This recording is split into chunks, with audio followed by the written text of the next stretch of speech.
Hi, let's talk a little bit about time management.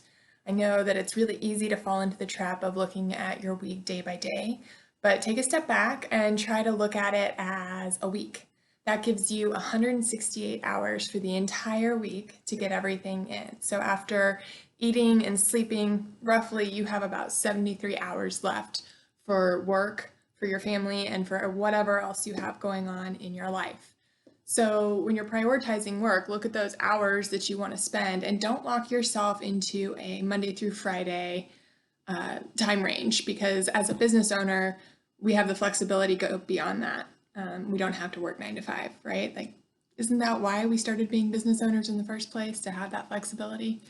So don't lock yourself in. If you want to work a little bit after dinner to get some of those easy tasks done, do that. If Saturday morning or Sunday morning is a good time for you to squeeze in an hour or two of work, plan for that. Don't lock yourself into anything and really look at prioritizing the work that you want to get done. Like, what items are going to make the biggest impact on your business, and put those, mark them with a color, tag a flag on them, make sure that they are easy to see and easy to prioritize and put on your plate.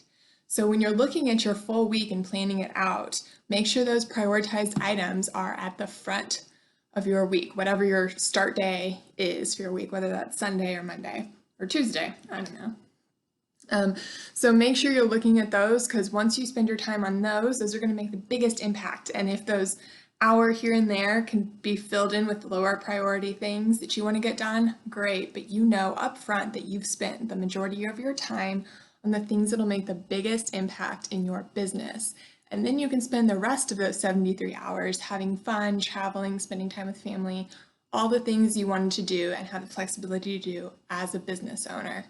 So start looking at your week as 168 hours rather than focusing on just 24, and you might find some more opportunities and time available to you.